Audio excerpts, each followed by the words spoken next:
नमस्कार साथियों, स्वागत है आप सभी का। तो आज की क्लास में हिंदी व्याकरण के ऐसे प्रश्नों के बारे में पढ़ेंगे जो परीक्षाओं में पूछे जाते हैं और हो सकता है कि इस बार भी ये प्रश्न आपसे पूछे जाएं। और सबसे अच्छी बात यह है कि आयोग ने आपकी परीक्षा की तिथियां घोषित कर दी हैं। तो अब जितनी भी क्लासेस कराई जाएंगी वो आपकी परीक्षा को ध्यान में रखकर कराई जाएंगी। तो आप सभी से अनुरोध है कि आप सभी चैनल को सब्सक्राइब जरूर कर लें ताकि आपको आने वाली क्लास का नोटिफिकेशन मिल सके।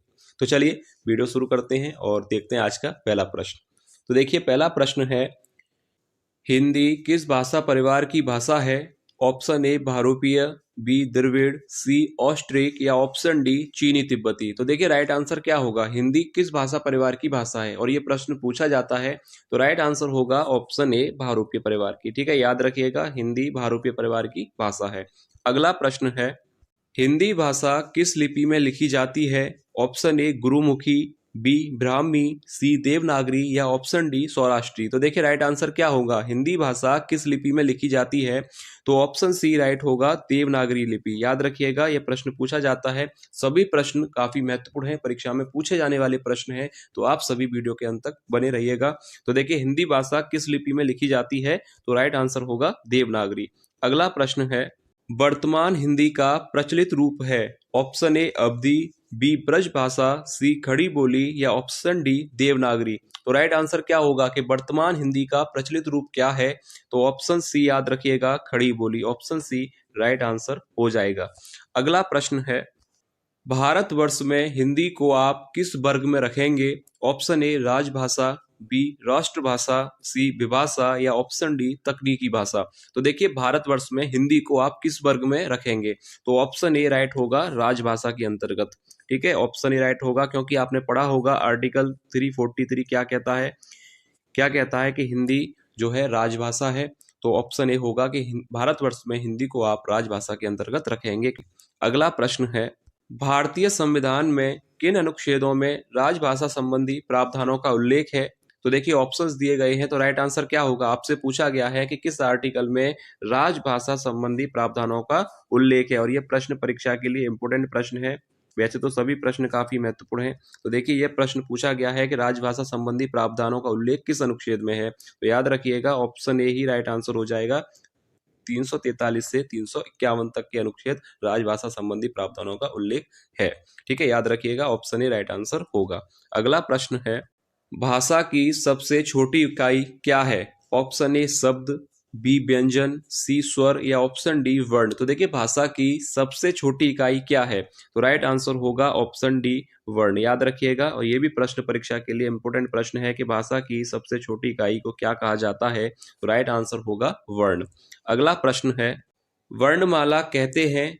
ऑप्शन ए शब्द के समूह को, बी वर्णों के संकलन को, सी शब्द गणना को या ऑप्शन डी वर्णों के व्यवस्थित समूहों को। और ये प्रश्न पूछा जाता है, ध्यान से इसका आंसर देखिएगा कि वर्णमाला किसे कहा जाता है? तो ऑप्शन डी राइट आंसर होगा, वर्णों के व्यवस्थित समूह को वर्णमाला कहा जाता है। ऑप्शन डी बिल्कुल सही उत्तर होगा। और परीक्षा के लिए इंपोर्टेंट प्रश्न है कि वर्णमाला किसे कहा जाता है? वर्णों के व्यवस्थित समूह को वर्णमाला कहा जाता है।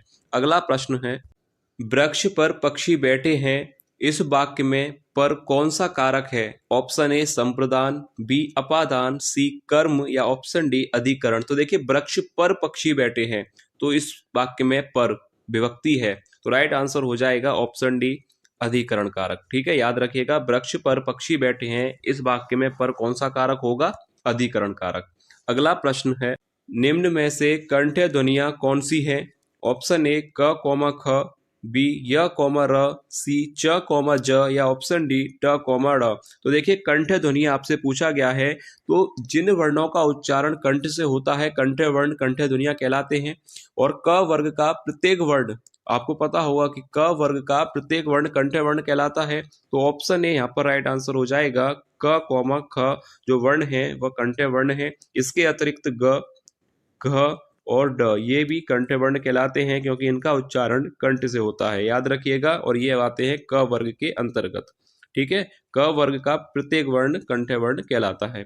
अगला प्रश्न है, भाषाई आधार पर सर्वप्रथम किस राज्य का गठन हुआ? Option A Punjab, B Jammu Kashmir, C Rajasthan या ऑप्शन डी आंध्र प्रदेश। तो देखिए राइट आंसर क्या होगा। इंपॉर्टेंट प्रश्न है, जीके की परीक्षा में भी ये प्रश्न पूछा जाता है और हिंदी में भी ये प्रश्न पूछा जाता है कि भाषा के आधार पर गठित होने वाला पहला राज्य कौन सा था। तो राइट आंसर याद रखिएगा ऑप्शन डी आंध्र प्रदेश।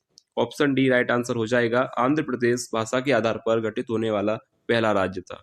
अगला प्रश्न है, दो वर्णों के मेल से होने वाले विकार को क्या कहा जाता है। ऑप्शन ए संधि, बी समास, सी उपसर्ग या डी प्रत्यय। तो राइट आंसर क्या होगा कि दो वर्णों के मेल से होने वाले विकार, विकार यानी परिवर्तन को कहते हैं, क्या कहते हैं, संधि। ऑप्शन ए राइट आंसर होगा। अगला प्रश्न है, संधि कितने प्रकार के होते हैं। ऑप्शन ए 1, बी 2, 3 या 4। तो देखिए संधि कितने प्रकार की होती है, तो आपने पढ़ा होगा कि संधि के कितने भाग होते हैं। संधि 3 प्रकार की होती है। कौन कौन सी। एक होता है स्वर संधि, दूसरा होता है व्यंजन संधि और तीसरा होता है विसर्ग संधि। ये आपको पता होना चाहिए, स्वर संधि, व्यंजन और विसर्ग संधि। तो संधि कितने प्रकार की हो जाएगी, तो ऑप्शन यहाँ पर राइट आंसर हो जाएगा सी 3। और अगर आपसे यहीं पर पूछा जाए कि स्वर संधि कितने प्रकार की होती है, तो वह होती है कितने प्रकार की, 5 प्रकार की, याद रखिएगा। अगला प्रश्न है, जो धातु या शब्द के अंत में जोड़ा जाता है उसे कहते हैं। ऑप्शन ए समास, बी अव्यय, सी उपसर्ग या ऑप्शन डी प्रत्यय। तो राइट आंसर क्या होगा कि जो धातु या शब्द के अंत में जोड़ा जाता है उसे प्रत्यय कहा जाता है। ऑप्शन डी राइट आंसर होगा, क्योंकि यहाँ पर दिया गया था अंत में जोड़ा जाता है। ठीक है, तो याद रखिए ऑप्शन डी राइट आंसर होगा, प्रत्यय कहा जाता है।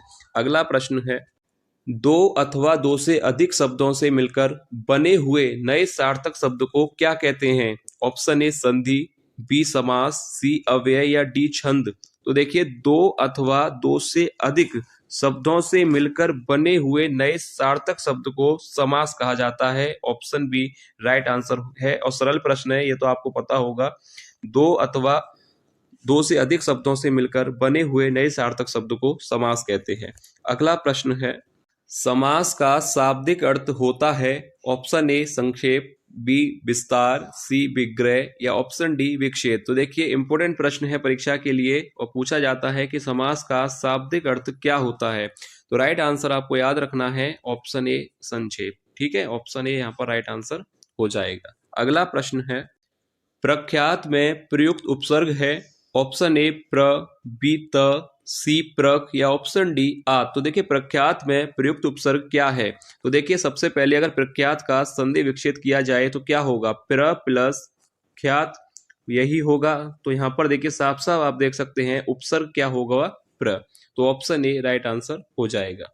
अगला प्रश्न है, वस्तु, स्थान, भाव या विचार के घोतक शब्द को क्या कहते हैं। ऑप्शन ए संज्ञा, बी सर्वनाम, सी विशेषण या डी विशेष्य। तो देखिए वस्तु, स्थान, भाव या विचार के घोतक शब्द को संज्ञा कहते हैं। ऑप्शन ए राइट आंसर हो जाएगा। अगला प्रश्न है, व्युत्पत्ति के आधार पर संज्ञा के कितने भेद होते हैं। ऑप्शन ए 3, बी 4, सी 5 या ऑप्शन डी 6।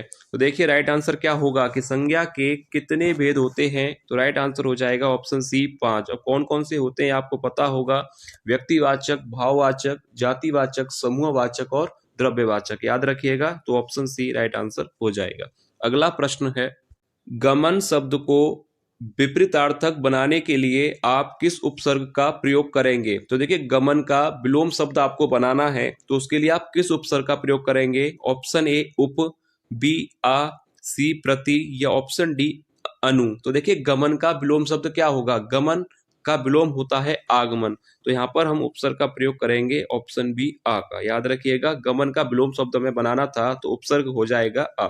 ठीक है, याद रखिए। अगला प्रश्न है, निर्वासित में प्रत्यय है, यानी निर्वासित शब्द में आपको बताना है किस प्रत्यय का प्रयोग किया गया है। इक, बी नि, सी सित या ऑप्शन डी इत। तो देखिए निर्वासित में जो प्रत्यय होगा क्या होगा, ऑप्शन डी इत। और प्रत्यय क्या होता है कि जो धातु या शब्द के अंत में जोड़ा जाए प्रत्यय कहलाता है। तो ऑप्शन डी राइट आंसर हो जाएगा इत। अगला प्रश्न है, सूर्य शब्द का स्त्रीलिंग क्या होगा। ऑप्शन ए सूर्यानी, बी सूर्या, सी सूर्यागी या ऑप्शन डी सूर्यो। तो देखिए सूर्य शब्द का स्त्रीलिंग क्या होगा, ऑप्शन बी राइट आंसर हो जाएगा सूर्या। अगला प्रश्न है, बुढ़ापा भी एक प्रकार का अभिशाप है। इस वाक्य में रंगीन छपे शब्द की संज्ञा बताइए। ऑप्शन ए जातिवाचक, बी व्यक्तिवाचक, सी भाववाचक या डी इनमें से कोई नहीं। तो देखिए बुढ़ापा भी एक प्रकार का अभिशाप है। तो यहाँ पर आपसे पूछा गया है कि बुढ़ापा शब्द की संज्ञा क्या होगी, जातिवाचक या व्यक्तिवाचक, भाववाचक या इनमें से कोई नहीं। तो देखिए बुढ़ापा संज्ञा होगी भाववाचक। सरल प्रश्न है, ऑप्शन सी राइट आंसर हो जाएगा। और इस तरह के प्रश्न पूछे जाते हैं तो इसलिए इस प्रश्न को लिया गया है कि बुढ़ापा भी एक प्रकार का अभिशाप है। तो यहाँ पर बुढ़ापा शब्द कैसा है, भाववाचक संज्ञा है।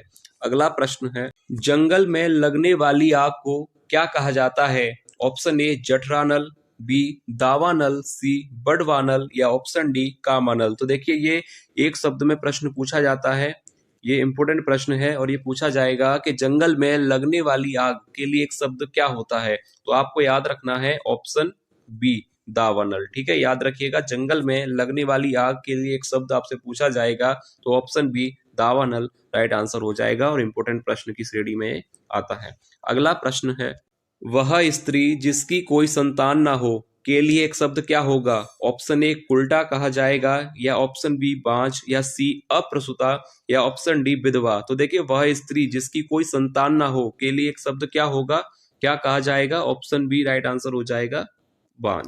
ठीक है, अगला प्रश्न है, तरनी तनुजा तट तमाल तरोवर छाए में कौन सा अलंकार होगा। ऑप्शन ए अनुप्रास, बी यमक, सी उत्प्रेक्षा या ऑप्शन डी उपमा। इंपोर्टेंट प्रश्न है और ये पूछा जाता है कि तरनी तनुजा तट तमाल तरोवर छाए में अलंकार होगा। तो राइट आंसर हो जाएगा ऑप्शन ए अनुप्रास अलंकार होगा। क्यों होगा कि जहां पर एक ही वर्ण की आवृत्ति बार बार हो वहां पर अनुप्रास अलंकार होता है। और ये इंपॉर्टेंट प्रश्न है, ध्यान से इसका आंसर देखिएगा, अनुप्रास अलंकार हो जाएगा। अगला प्रश्न है, स्थायी भावों की कुल संख्या है। ऑप्शन ए 9, बी 10, सी 11 या ऑप्शन डी 12। तो देखिए स्थायी भावों की कुल संख्या कितनी होती है, यह भी इंपॉर्टेंट प्रश्न है परीक्षा के लिए। तो याद रखिए चौपाई के प्रत्येक चरण में मात्राएं होती हैं। ऑप्शन ए 11, बी 13, सी 16 या डी 15। तो देखिए चौपाई से प्रश्न जरूर पूछा जाता है। तो देखिए इसके बारे में याद रखिए, पहली बात तो ये कि चौपाई एक सममात्रिक छंद है, ये याद रखिए। चौपाई कैसा छंद है, ये प्रश्न आता है तो याद रखिए चौपाई कैसा छंद है, चौपाई एक सममात्रिक छंद है। ठीक है, इसमें अगर आपसे चरण पूछे जाए कितने चरण होते हैं तो याद रखिएगा 4 चरण होते हैं। और प्रत्येक चरण में अगर आपसे मात्राएं पूछी जाए तो याद रखिए कितनी होती हैं, 16। ठीक है, ये भी याद रखिए मात्राएं कितनी होती हैं, 16। चौपाई एक सममात्रिक छंद है, इसमें चरण कितने होते हैं, 4 और प्रत्येक चरण में मात्राएं होती हैं 16। ठीक है, क्लियर है आपको। अगला प्रश्न है, शांत रस का स्थायी भाव क्या है। ऑप्शन ए जुगुप्सा, बी क्रोध, सी शोक या ऑप्शन डी निर्वेद। तो राइट आंसर क्या होगा, शांत रस का स्थायी भाव क्या होता है। और एक प्रश्न स्थायी भाव से पूछा जाता है तो याद कर लीजिएगा, शांत रस का स्थायी भाव होता है निर्वेद। याद रखिए ऑप्शन डी राइट आंसर हो जाएगा। अब ए बी सी इन तीनों के बारे में भी पढ़ लेते हैं। तो देखिए शोक किसका होता है, याद रखिएगा शोक किसका होता है, करुण रस का। शोक स्थायी भाव किसका होगा, करुण रस का, याद रखिए करुण रस का होगा। क्रोध किसका होगा, रौद्र रस का, क्योंकि ये स्थायी भाव से प्रश्न बनेगा। रौद्र रस का स्थायी भाव होगा क्रोध, करुण रस का होगा शोक और जुगुप्सा किसका होता है, याद रखिएगा भीवत्स रस का। ठीक है, निर्वेद होगा शांत रस का, शोक हो जाएगा करुण रस का, क्रोध होगा रौद्र रस का और जुगुप्सा होगा भीवत्स रस का। ठीक है, क्योंकि एक प्रश्न आएगा, स्थायी भावों को जरूर पढ़ लीजिएगा। ठीक है, अगला प्रश्न है, आलोक का विलोम शब्द है। ऑप्शन ए अद्भुत, बी अज्ञात, सी अंधकार या डी रात्रि। तो देखिए आलोक का अर्थ क्या होता है, प्रकाश, और प्रकाश का विलोम क्या होगा, अंधकार। तो ऑप्शन सी राइट आंसर हो जाएगा। अगला प्रश्न है, श्रृंगार रस का स्थायी भाव क्या है। ऑप्शन ए उत्साह, बी शोक, सी हास या ऑप्शन डी रति। तो देखिए श्रृंगार रस का स्थायी भाव क्या होगा, इंपॉर्टेंट प्रश्न है परीक्षा के लिए। तो राइट आंसर आपको याद रखना है ऑप्शन डी, श्रृंगार रस का स्थायी भाव होता है रति। अब बाकी इन तीनों के बारे में भी पढ़ लेते हैं। तो देखिए उत्साह किसका होगा, उत्साह होता है वीर रस का, याद रखिएगा उत्साह किसका होगा, वीर रस का। अब इसके बाद शोक किसका होता है, अभी मैंने आपको बताया था करुण रस का, ये भी याद रखिए करुण रस का स्थायी भाव होता है। और हास किसका होता है, ये भी याद रखिए ये होता है हास्य रस का। ठीक है, सभी क्लियर हो गए आपको, ये होता है हास्य रस का। और रति किसका होगा, या आपको पता है श्रृंगार रस का। ठीक है, क्लियर है। तो यह था आज की क्लास का लास्ट प्रश्न। उम्मीद है आपको क्लास अच्छी लगी होगी। और जो भी विद्यार्थी पहली बार क्लास ले रहे थे, चैनल को सब्सक्राइब जरूर कर लीजिएगा, क्योंकि अब आपकी परीक्षाएं जो होने वाली हैं तो उनको ध्यान में रखकर ही वीडियो और क्लासेस बनाई जाएंगी। तो आप सभी चैनल से जुड़ सकते हैं ताकि आपको आने वाली हर क्लास का नोटिफिकेशन समय पर मिल सकेगा। तो चलिए मिलेंगे नेक्स्ट क्लास में और महत्वपूर्ण प्रश्नों के साथ। तब तक के लिए धन्यवाद।